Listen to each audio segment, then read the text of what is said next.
Welcome to the Faith to You podcast. I'm Pastor Caleb Schrader, and we're continuing our series where we talk about why the church is essential for growth. I explained to you last week in Ephesians 4 that Paul tells us that when each part does its part, we grow up into our head, into Jesus Christ. And he describes it specifically as speaking the truth in love. And I told you, look through the book of Ephesians, look for one another's to understand what each part is. What are we supposed to be doing for each other so that we promote the growth of the body in love? And one of the things I pointed out to you is in Ephesians 5:21, it says submitting to one another. We're supposed to have this mutual submission that results in growth of the body. And I think that one of the areas that's hardest to submit is to the weaker brother. And I want to encourage you with these words from 1 Corinthians chapter 12, verse 21, beginning in verse 21. It says this: the eye cannot say to the hand, I don't need you. Or again, the head can't say to the feet, I don't need you. On the contrary, those parts of the body that are weaker are indispensable. And those parts of the body that we consider less honorable, we clothe these with greater honor, and our unrespectable parts are treated with greater respect, which our respectable parts do not need. Instead, God has put the body together, giving greater honor to the less honorable. In other words, it's a little bit counterintuitive the way that God has put the body together. The stronger parts honor the weaker parts. That's how God designed it. His bride, his beautiful bride, is designed so that the parts of the body, this is verse 22, the parts of the body that are weaker are indispensable. Did you hear that? The parts of the body that are weaker are indispensable. You cannot do without those parts. You need every part, even the weaker parts. Now, one of the reasons this is true is because I grow in grace as I relate to the weaker brother. You know, sometimes we balk at having to respond with grace and compassion to believers who are weaker than us. But it's in those moments where we grow the most, where we're stretched the most, where we're challenged the most. And that's a good thing, because that means you're growing.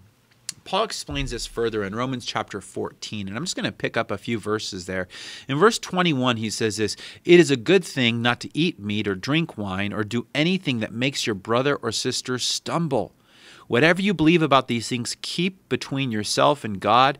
Blessed is the one who does not condemn himself by what he approves. You know, it's really easy for somebody to read the book of Daniel and see Daniel taking this stand where he refuses to eat meat, drink wine. He just eats vegetables and drinks water. And God blesses that. God gives Daniel health, and Daniel is one of the most honorable men in the Old Testament. And so it'd be hard-pressed to see Daniel as a weaker brother, but he's under the law. He's under the old covenant. And so it's a little bit different with him. But what Paul tells us is when we have that happening within our body, when we have people who are saying, I'm never going to drink a drop of alcohol, I'm never going to eat any meat because it could have been sacrificed to idols, we don't set them straight. We don't tell them, no, you can do that. And the reason is their conscience, being weak, could be defiled by the license that you're trying to give them. It could be sin for them if they don't have the strength of conscience to enjoy those things that God has created. And he says, keep this between yourself and God. In other words, you don't go out trying to share this with everybody, the gospel of the freedom to drink, the gospel of the freedom to eat meat. Instead, you keep it between yourself. And he says this in chapter 15, verse 1, we who are strong have an obligation to bear the weaknesses of those without strength and not to please ourselves. Each one of us is to please his neighbor for his good, to build him up. Here's the central issue. Who are you trying to please? You know, when you come across a weaker brother, it's a really good test. It's a litmus test that God's given us within the body to see if my desire within the body is to seek my pleasure or the pleasure of my brother. Am I seeking my good or the good of my brother? Am I seeking my best or the best for my brother? Because if you're seeking your best, then you'll trample them. You'll trample them underfoot for the sake of your license, for the sake of your freedom, for the sake of what you could eat or drink. And I hope that when you really look at the word, it confronts you. It's ridiculous to hold on to your liberties and hurt those for whom Christ has died. What does it matter? Whose pleasure are you seeking? Yours or your brother's? Don't seek your own. Seek theirs. Blessed is one who does not condemn himself by what he approves. Condemn himself? Really? Yeah, because what's the singular command that we have for our brothers and sisters? Love.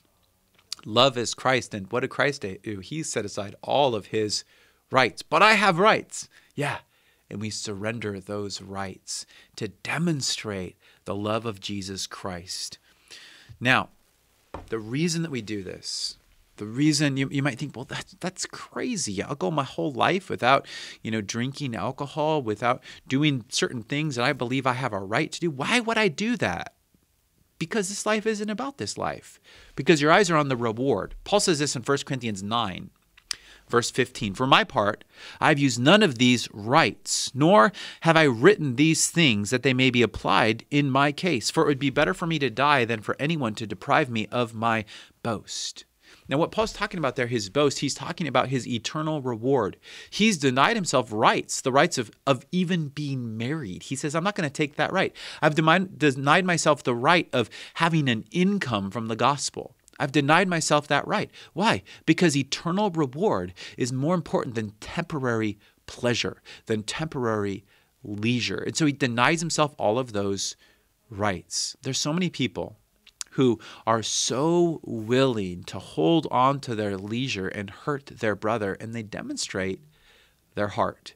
One of the reasons that God has given us weaker brothers is so our heart can be revealed. Where is your treasure? If it's in heaven, then you're going to willingly submit to other believers. And what happens is your salvation is worked out as you do that. Your heart of love and compassion towards others is manifest. And guess what? You're growing up into your head. You're looking more and more like Jesus, who laid aside every single right that he has. Paul expands on this more in 1 Corinthians chapter 10. In verse 24, he says this, no one is to seek his own good, but the good of the other person. This is your goal. How does this result in the greatest blessing for my brother or my sister?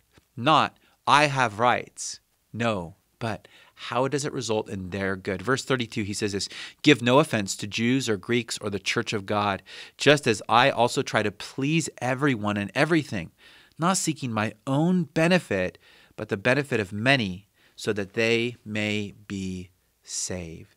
Paul says, I'm not seeking my own benefit. I'm seeking the benefit of who? The benefit of many, that they may be saved.